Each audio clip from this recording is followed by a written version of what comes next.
За хөтлөгч Инх Чимэгтэй маш их баярлалаа. Маш сонирхолтой мэдээллийг өдөр болгон бидэнд хүргэгдэгт. Тэгээд энэ удаагийн мэдээлж гисэн маш сонирхолтой байлаа.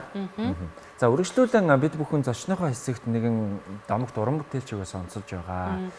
Рок попын ертөнцид домог болж чадсан айзам хамтлагийн дуучин Тамир ах маань за алс холын Франц улсад ажиллаж амьдарч байгаа юм байна. Тэгээд энэ талаарх сонирхолтой мэдээллийг бол та бүхэндээ яг одоо хүргэх гэж байна. За манай танхилын хувьд ер нь айзам хамтлагийг мэдэх үү? Мэдгүй яах вэ? За ер нь айзам хамтлагийг мэдэхгүй гэж байхгүй байх. Тэгэд толгойд айзам хамтлаг гэд бодонгоо шууд орж ирж байгаа нөгөө дурсамж гэд дуу идэв штэ тий.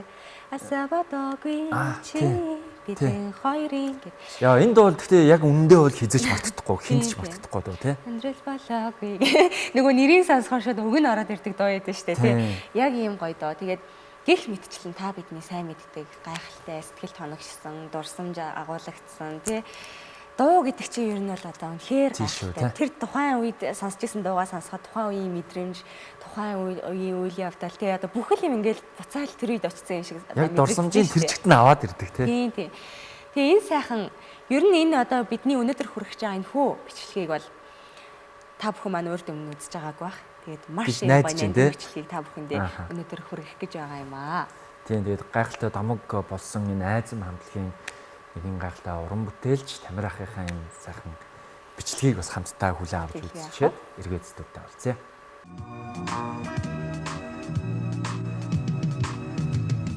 Усны шивүүд ганганаас нисэн отхоо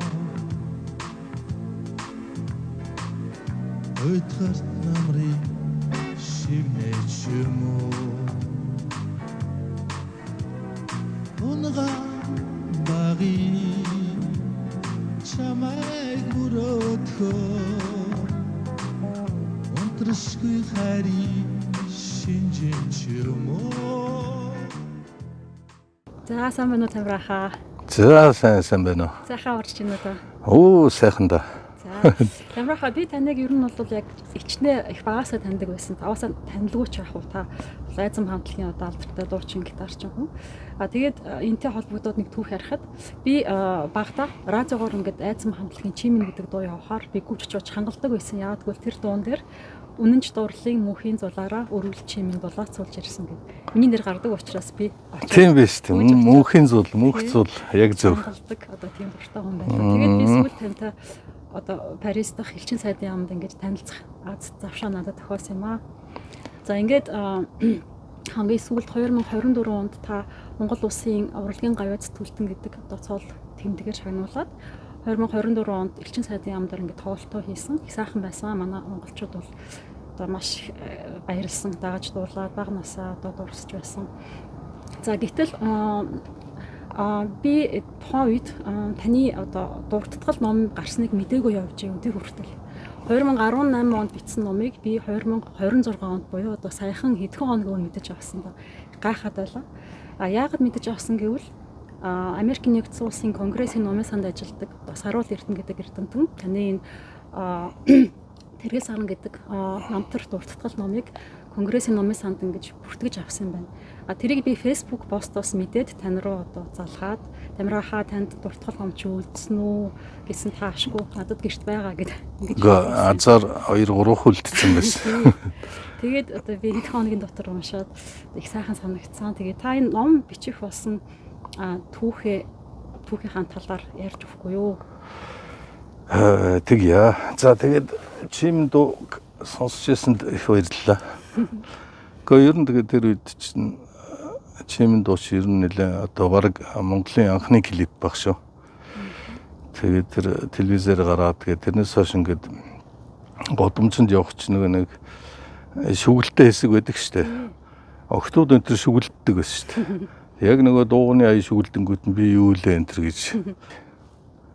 Ингээд Японд хаврын баяраар монголчуудын хаврын баяр гэдэг их том баяр болдог. Японууд ордог. Тэнд Токиод очиж дуулчаад тэгээд дараа нь Осакад тоглолттой байсан. Осакад очисон чинь Эрдэнэ цэцэг гэдэг одоо Эрка гэдэг юм да.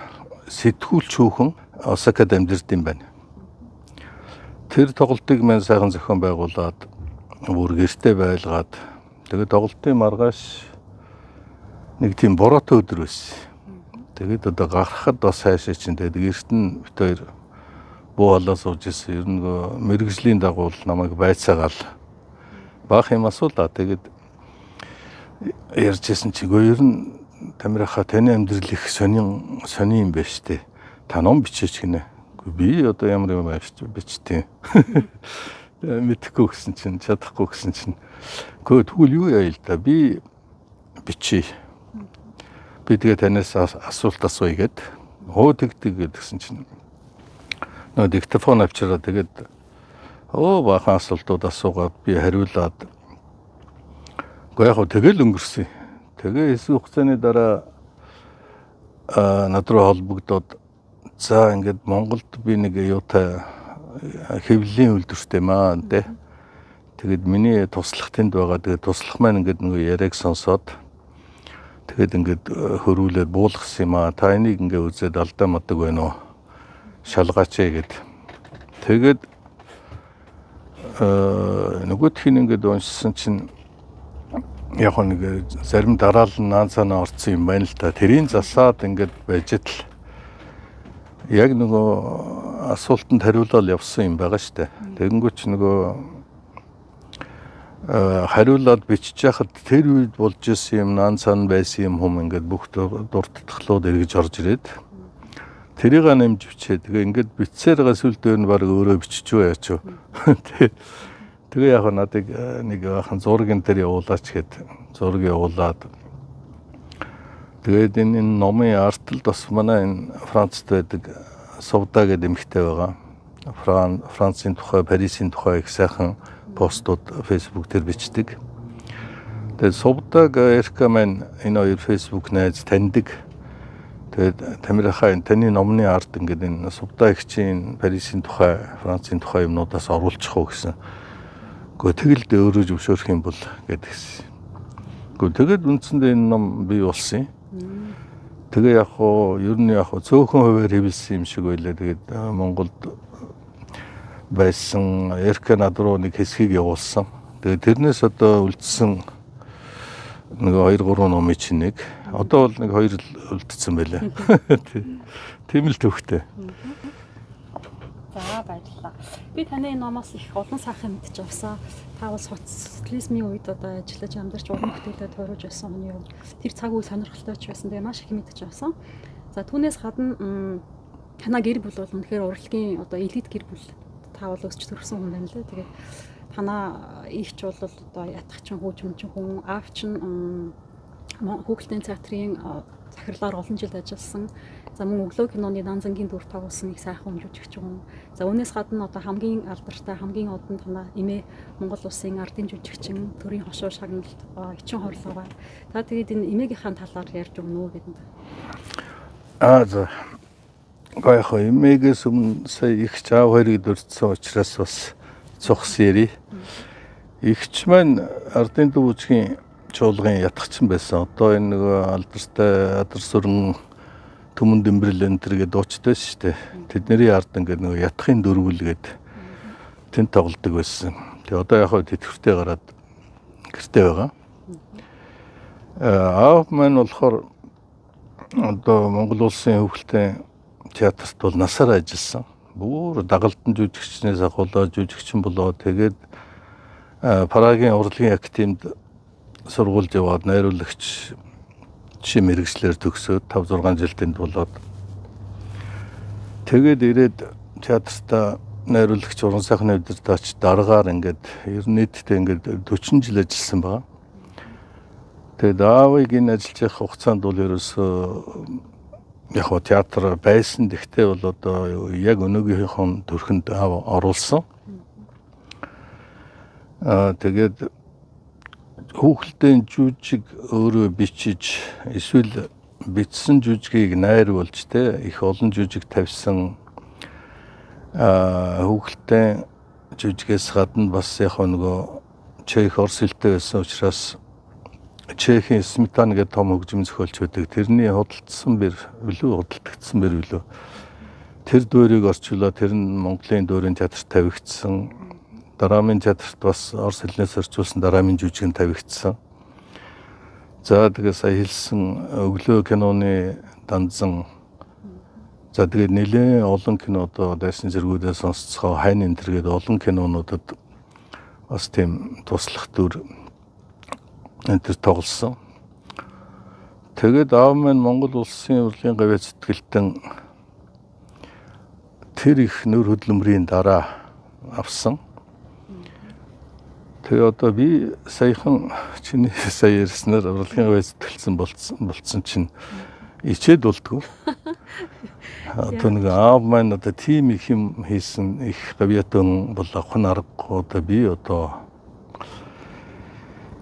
за тэгээд эмээ бол яг бай дэсцэвгийн чи орлоо одоо манай Монголын урлагийн алтан үеийн тайзны хатан хаан гэж явдаг штэ. Одоо Монголын анхны нансалмаа. За тэгээд эмээгийн тухай ярил их юм бий л дээ. Одоо тэгээд Монголын ард түмэн хүмүүс ч одоо ер нь бүгд мэдэн тийм ээ. Эмээг бол яг хөө миний хувьд бол эмээ маань болохоор бол өөрөө хүүхд төрүүлээгүй. Гэхдээ манай ээжи аав эмээ хоёр маань үеэлүүд ах дүүсийн хүүхдүүд дархангаа их тамирын хүмүүс. Тэгээд ээж минь яг өөрийнхөө төрсөн ээжийг бүр багтаа алдаад тэгээд өнчөө өрөөсөн байжсэн эмээ минь ээжийг өргөж аваад хотод авчираад тэгээд яг эмээ сүүл ээжээс хойш бас нэг охин өргөж авсан. Тэр нь бол яг юм цусны хамаатан биш л дээ. Баямаа гэдэг хичээсэн одоо энэ Монгол телевизэд их удаан ажилласан дууны найруулагч юм байсан. Нөхрийн одоо чи та нар мэдэндээ нөхөр нь одоо нэг төөрсө төрөлдөө киноны балт буюу Лаасуран ах одоо балет мистер байсан дөрийн театрт сайхан хүн байсан. Тэгээ яг эмээгийн тухай би жоохон байсан л та намайг эн чинь 8-тай 9-тэй байхад байна уу 10 бараг хүрчихсэн болоо нас орсон. Тэгээд одоо би сандгийн ээжийг дагаад очисон. Одоо энэ дөрийн театрын тайзан дээр шарилын тавиад одоо тэр үеийн одоо Улаанбаатарын одоо бараг л бүхэл хүмүүс л ирж салах ёс гүйцэтгсэн баг. Зүгээр ингээд Скватрын талбайгаар чи ингээд цуваа ажигсаад ингээд дараалалаар орж байгаа хүмүүс салах ёс гүйцэтгээд тэгээд тэндээс авч яваад алтан үлгийд шарилын тавьсан. Тэгээ эмээ маань алтан үлгийд байгаа. Аав маань бас алтан үлгийд. Яг энэ хооронд өөрхий ээжигээ орхицсан байна. Манай ээж яг ээж маань сайхан эмэгтэй байсан. Бүх амьдралаа одоо ихчдээрт гэр бүлдээ надад зориулсан. Тэгээ яг дэх нь энэ манай Монгол улсын засгийн газарт ажиллаж байсан. Тэгээд шинжлэх ухааны хүрээлэнд ажиллаж байсан. Тэгээд сүүлд бас арай урлагийн гэр бүл гэдэг шиг урлаг руу ортож бас энэ Монгол кино үйлдвэрт нэг хэсэг ажиллаж байсан. Тэгээ яг одоо тэгээд ойлгомжтой эмээ ээж аа одоо бүгд дэшегээ явсан тэр дээр хамт байгаа баг. Танай эмээгийн одоо чин урлуугаан нүгэл буян кино тоглосон тоохор дүр бол үнэхээр хүний зүрх сэтгэлээс одоо салахгүй тэгж мундаг үлдээсэн гоё үнэхээр мундаг жүжигч юм л дээ. Та даруухан болохоор бас их ярьсангүй тэгээд дуртад өнгөрчлээ. Эмээгийн кино тоглосон кинонууд нэлээд хэдэн кино бэлдээ. Нүгэл буян, цогтойж, дээр цогтойжийн ээж тэгээд нөгөө бүр хамгийн анхны Монгол кино Монгол хүү те. Тэгээд сэрэлт дээр бас гардаг. Гэхдээ яг киноноос гадна гол нь нөгөө тайзны хатан гэдэг одоо тэр үеийн дараамын одоо бүхэл жүжигийн одоо гол дүрүүдийг бүтээж ирсэн. За тэгээд та нар мэдэндээ одоо нөгөө хайртай байсан хүн ядам сурангаа хэлмэгдсэн те. Тэгээ гойлонгоо дуу яагаад зохиогдсон одоо Монголын анхны наслмаа гэдэг шиг гойлонгоо дуу дуулж исэн. Хэйн хор гэдэг их гоё дуулдаг артын би одоо сандгийн баг багт манай дээрэл автаа бас зүгээр байхгүй. Тэр хоёр чинь жоохон тэгэл дуулна хууч хөрн ярин тэгэл урлагийнхны тухай томчуудын тухай ярина. Одоо цагааны цэгмэд тухай эмээ хоёр л одоо хаан хатан хоёр шүүд. Тэгэд нэг сонин дуртатгал ярих уу. Нэг ам хална гэдэг шиг. Энэ эмээ манай дээрээд нэг хоноод өглөө мэдээж аав ээж ажилдаа явцсан. Тэгэд би үлдсэн байсан. Тэгэд эмээ жоохон унтаад босоход нь би ч бас эртлэн босцсон. Амьдаа дайлж байгаа. Тэр нь яасан гэсэн чинь ингээд цалах зүсээ тэр үеийн нэг 5-20 хям гэж байсан шүү дээ. Тэрийг ингээд сайхан шараад тэгээд сонгон ингээд арилгаад хэрчээ дүүгийн сонгон дээр нь тавиад. Тэгээд тэрэндээ бас 100 шгэд нэр өгсөн. Тэгээд нэг аяг цайтай эмээ 100 шид энэ төр гээд. Тэгсэн чинь аягаа баярлаа. Тэгээд дараа нь ээж дээрсэн байсан. Энэ тамир энэ их зөөлөн хүүхд юм аа. Энэ сүүлд эхнэрийн боол болох үедээ гэж. Тэрэч боол болчихгүй л. Та багасаа гитарыг бие дааж сурсан юм байлээ. Цусланд байхдаа цуслангийн хүмүүстүүдээс гуйж аваад сурсан. За үүнээс гадна Монгол Улсын их сургуулийн Франц хэлний ангид оройн курсээр яваад 3 жил төгссөн юм байлээ. Тэгээд би бол яг өдрийн курсын 4 жилээр төгссөн. Тэгээд та хоёр бол Боин нэмэх цэрэн долгоор багш нарын одоо шавнар юм байлээ Франц хэлний. Тэгээд таны энэ одоо гитар сурсан, Франц хэл сурснаас би юу гэж ойлгосон бэ гэхээр багасаа их өөртөө зориг тавьдаг, юмд их тууштай хүн байжээ. Тэгэхээр та одоо ийм хүн одоо ингээд завтай боллоо. Бас ажил харьцангуй бага боллоо. Хүүхдүүд чинь гараас гарч байна. Таны цаашдын уран бүтээл ер нь ямар зорилт тавьж байна? Та монголчуудаа зориулж аль нь тоглолт бол дэлхийн орнуудаар хийж байгаа. Тэгэхдээ та Францд бас өөрийн гэсэн хамтлагтай. Тэгэхээр тэр хамтлагтайгаа хамт одоо аль нь тоглолт хийх үү? Эсвэл дангаараа аль нь тоглолт хийх үү? Цаашдынхаа уран бүтээлээ төлөвлөж байгаа зүйлийн талаар ярьж өгнө үү? За одоо энэ харин Монголд манай айз минь нөхдүүд яг амьд сэрүүн байх нь байгаа. Тэгэхдээ яг тэд маань яг өөрсдийн байдлаар Монголд хаяа нэг тоглолт тэгээд байж байгаа. Миний хувьд бол яг тэнд ч одоо нөгөө харгуй зам дээр ганцаараа хоцорлоо гэдэг дуулдаг шигээ ганцаараа тэгээд яг нэлээ сая чиний хэлдгээр нэлээ хэдэн жилийн өмнөөс ингээд бас гадаад монголчуудад тойрон тоглолт хийж байгаа. Яг сүүлийн 1-2 жил ерөнхийдөө жоохон завсралцсан байгаа. Гэхдээ одоо нэг айзам хамтлагийн маань 50 жил төгж болж байгаа учраас бас яаж зүгээр хэд уран тоглолт хий гэсэн бодж лээ.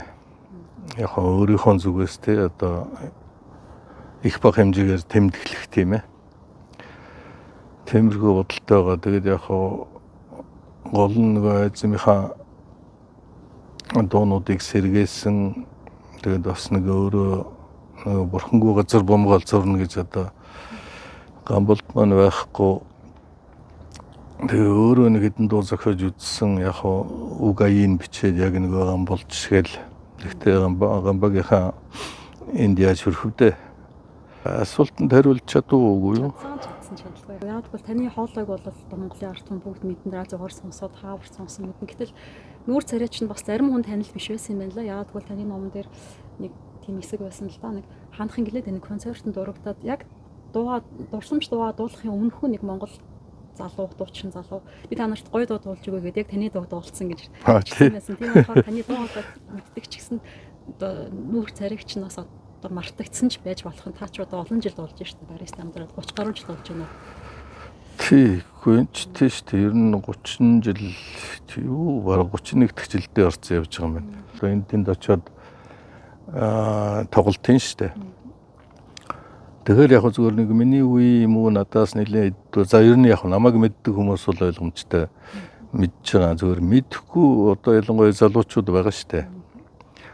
Тэр тоглолтын дээр төөрөөд ирсэн юм уу те. Тэгээд эднэр болохоор гайхдаг байхгүй юу. Энэ дууг мэдэн штэ. Энэ айзмын дуу юм уу? Та дуулсан юм уу гэд. Тэгээд яг баярлдаг нь гэхээр одоо айзмын дуунууд манай Гамболд маань энэ сайхан илгуутай, энэ сайхан хөвгтэй дуунууд зохиосон. Тэрийг одоо ингээд ерөөсөө мэдхгүй монгол хүн ер нь байхгүй. Ялангуяа дурсамж дуу тий чимэн аргуу зам дээр ганцаараа хоцорлооч одоо итгэл штэ. Тэгээд тэр сайхан сэтгэл төрдөг юм аа. Тэгээд яг уул нь би бас амьдаа өөрийгөө мэдүүлэх гээл бас тоглолт хийж л байгаа юм. Гэхдээ яг харьцсангуу бас нөгөө хэрэг Монголд байгаад одоо энэ харанга өргөө соёл эрдэнэ энэ шиг ингээд айз маань үргэлжлүүлээд би Монголд байгаад ингээд бид нэр тоглоод байсан бол одоо тэртээ бүгд мэдээд наваа таних л байх л та. Гэхдээ яг ямар ч гэсэн миний нүүр царай бай гэхэд миний дуулсан тий Гамболдын зохиосон айзмынхны тоглосон энэ дуунууд ингээд амьд тий мартагдахгүй хүмүүст ингээд сонсохоор энэ гэл мэддэг тий энэ сайхан байгаа. Тэгээд за ингээл ярил яриалах юм байна да. Яриад байдаг. Одоо тэгээд цаг хугацаа бовнох учраас хязгаарлаа. Тэгээд миний асуултуудад хариулсан танд маш их баярлалаа. Цаашдаа уран бүтээлд өндөр амжилт хүсье. За би чамд баярлалаа. За түрүүн ярьсан мөнх зүйл гэсэн. Манай мөнх зүйл маань мундага энэ чинь яагаад бид хоёр номын тухай ярьж байгааг нь ойлгомжтой жоохоо. Одоо зөндөө олон хүүхдийн залуучуудын сэдвтэй ном Монголоос Франц руу орчуулсан. Одоо Францаас Монгол руу орчуулж байгаа бах. Тэгээд манай энэ Парист одоо юу лээ орон дахины их сургуулийн одоо монгол хэлний бас багшийн ажил хийж байгаа. Тэгээ бас ийм эрдмийн хүн байна. Тэгээ мөнх зүйлдээ бас их баярлалаа. Тэгээд ажилд нь амжилт хүсье. Маш баярлалаа. Аз жаргал сайн сайхныг бас хүсье. Баярлалаа. За баярлалаа. За.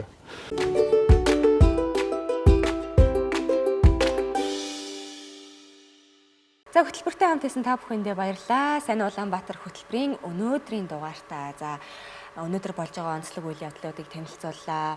За мөн дэлхийд дахинд юу болоод байна те өнөөдөр Улаанбаатар хотод юу болоод байна эдгээр мэдээллүүдийг хүргэлээ. Сошиалд вайрал болж байгаа мэдээллүүдийг хүргэлээ. За хөөрхөн дадал контент бүтээгч анх хоёр маань бас мэдээлэл хүргэлээ. За мөн одоо гайхалтай бас одоо баримтат хүрэг одоо сурвалжлагыг та бүхэндээ бас хүргэлээ. Нэвтрүүлэг маань үнэхээр гоё баялаг та бүхэнд маань таалагдсан байхаа гэж найдаж байна. Тэгэлгээ яхаа тэгээд нэвтрүүлэг маань энэ төрөд өндөрлөж байна үзэгчтэй. Тэгээд маргааш яг энэ цагтаа хөөгтийн баярын тусгай дугаараар иргэн уулзлаа. Тэр баяртай. Баяртай үзэгчтэй.